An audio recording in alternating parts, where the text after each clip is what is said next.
সব সময় ঝাল ঝোল খেয়ে ভালো লাগছে না? তাহলে চলুন এইভাবে মাছের অম্বল করে দেখুন, অসাধারণ লাগবে খেতে। তো নমস্কার বন্ধুরা, আমি সুমিতা হেঁসেলে সবাইকে স্বাগত করছি। তো চলুন আজ করে দেখাবো নোনা বাউল মাছের তেঁতুল অম্বল। তো প্রথমে আমি এখানে বেশ খানিকটা সরিষার তেল গরম করে নিয়েছি, তাতে দিয়ে দিলাম লবণ হলুদ দিয়ে মাখিয়ে রাখা নোনা বাউল মাছগুলো, হালকা ভেজে তুলে নিব।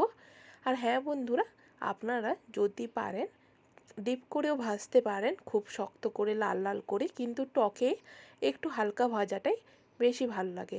এই মাছের যদি ঝোল করেন তাহলে একটু কড়া বা লাল করে ভাজলেই হবে। দেখুন আমি এইভাবে হালকা একটু গায়ে আঁচ লেগেছে এইভাবেই ভেজে নিয়েছি। তো হ্যাঁ বন্ধুরা, একেবারে ফুল হিটে ভাজিনি, যাতে মাছটা কাঁচা থেকে যাবে। একেবারে লো ফ্লেমে থেকে থেকে একটু একটু আঁচ লাগিয়ে ভেজেছি। তো ওই তেলেই আমি দিয়ে দিলাম দুটো শুকনো লঙ্কা, আর দিয়ে দিব 2 চা চামচ ফোড়ন। শুকনো লঙ্কাটা একটু লাল হয়ে এলেই এবার যোগ করে দিব 2 চা চামচ ফোড়ন। ফোড়ন থেকে হালকা মিষ্টি সুগন্ধ একটা ভাব উঠলে এবার দিয়ে দিব অল্প একটু হলুদ গুঁড়ো।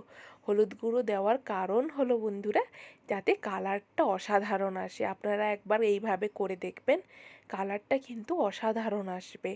আপনারা হয়তো জলে গুলে অথবা পরে সেই জলের ওপর ভাসিয়ে দেন, কিন্তু এইভাবে তেলের ওপরে দিয়ে দেখবেন, দেখুন কত টকবকিয়ে ফুটছে। এইভাবে এর উপরে দিয়ে দিব মাছ ভাজাগুলো। তো বন্ধুরা, এইভাবে টকবকিয়ে কিন্তু অনেকেই ফুটে মানুষেরা, দেখতেও কেমন কিন্তু ভালো লাগে। সরি বন্ধুরা, আমি মজা করছিলাম। তো এতে আমি এবার মিষ্টির জন্যে একটু অল্প চিনি ব্যবহার করছি। এবার চিনিটা দিয়ে এবং মাছটা ভালো করে একটু মিশিয়ে নিচ্ছি, যাতে করে মাছের ভেতর এইভাবে তৈরি করে ফেলুন টক মিষ্টির তেঁতুল অম্বল। তো দেখতেই কেমন অসাধারণ লাগছে, তাহলে খেতে কেমন অসাধারণ হবে। তো ধন্যবাদ বন্ধুরা এই রেসিপিটি